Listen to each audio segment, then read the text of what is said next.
There's certain words that just seem to always sound negative no matter how you use them. Words like injury, sunburn, or constipation. Well, let's go ahead and add the word backlog to the list. Gaming's own form of constipation. Because when it comes to games that gamers haven't been able to play yet, a lot of us are backlogged and backlogged pretty bad. It seems like every time I hear somebody mention their backlog, it's usually partnered up with some sort of negative emotion. Guilt, anxiety, frustration, all the popular ones. So let's take a swig of gaming Metamucil to get this problem under control, and I know some of you are gonna want to chug a lug. After all, if the point of video games is to enjoy ourselves, then what the heck are we doing creating something stressful like a backlog? Now look, sure, I get it. The idea of a backlog at its core is a great idea. It's a way to keep track of the games that you haven't played yet so that you don't forget about them. But hold on a second, wouldn't there need to be a lot of games to keep track of for this to even be necessary? I mean, when we were kids, nobody ever talked about backlogs. It was like, yep, here's my stack of games. I've played most of them 100 times over. But oh, how things have changed.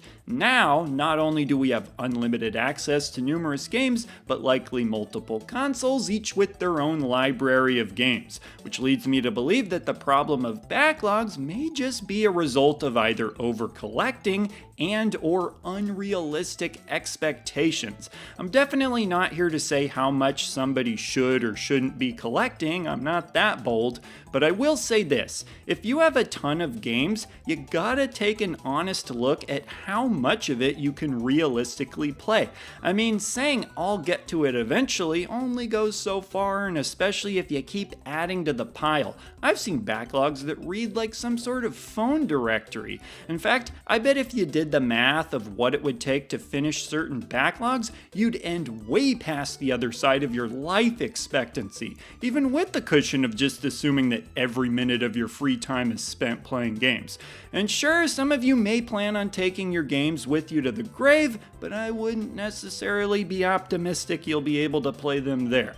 Okay, so let's just say that the damage is already done and you've got a giant backlog. How do you get it under control? Well, the most logical solution would be to just play the games on your list and then you can cross them off that way. You do like video games, right? So shouldn't be a problem. Then again, maybe the problem is that you like video games too much. For some of us, it's just not enough to have lots of good games. We need to have all the good games, which leads to having more games we want to play than we actually can. So simply playing games is not enough. We're going to need to remove games off our backlog some other way. Why don't we start with the simple one? If you don't own a game, then get it off your backlog. Sometimes I see people put a game on their backlog before they even have it. At least do yourself the courtesy of waiting until after you remove a game from your games wanted list before you go sticking it on the backlog. And speaking of your games wanted list, that's another really easy way to keep your backlog in check.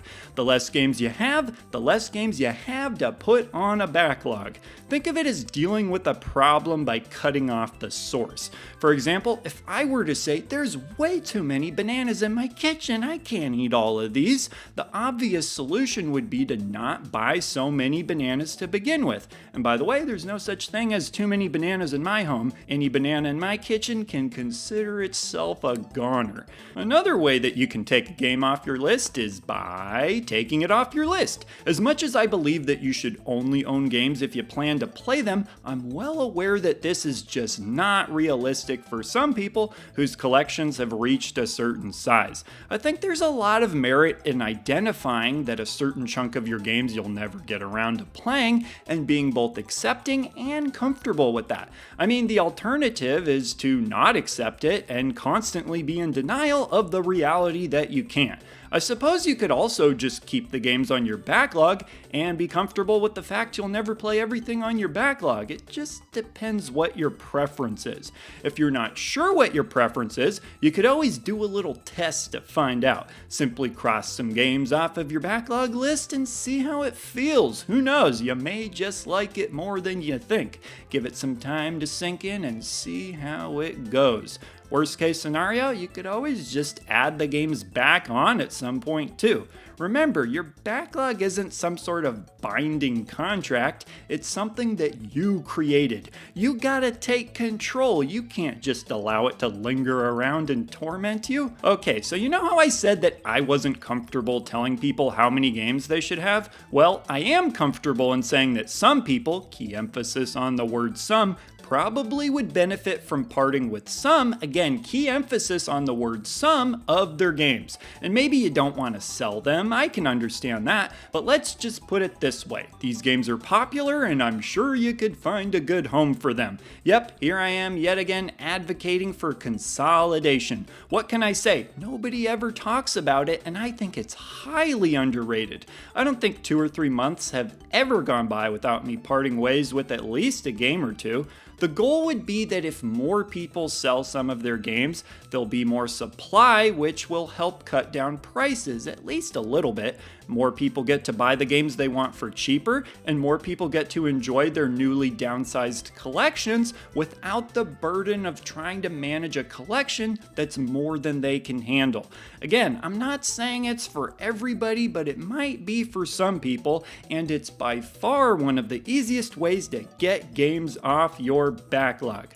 But with that, some of you may be thinking, okay, got any more tips that don't involve traitorous talk of getting rid of games? Well, how about this? For a particular series, try to reduce the number of games you have on your backlog at any given time. For example, with a series like Zelda, try to only ever have one Zelda game on your backlog. That'll give you some focus so that you can tackle the games one at a time. Plus, Zelda games are typically longer games and kind of an investment. You may not want to play a whole bunch of Zelda games depending how well or not well your experience playing the last one went. But using Zelda as an example, it highlights the fact that not all games on a backlog are equal. The amount of time that you can put into a game varies all over the place. Altered Beast, 14 minutes. Breath of the Wild, 100 hours. Also, since a lot of retro games can be difficult to beat, they may just live on your backlog for a long time and not for lack of effort on your part. Battletoads knows what I'm talking about. But hold on a second, don't we need a different name for the list of games that you're in the middle of? Well, I certainly think so, and the term that I'm trying to popularize is midlog. Any game that you're in the middle of can go on this list. And let's just say that my constipation metaphor probably doesn't need to be elaborated on for this one.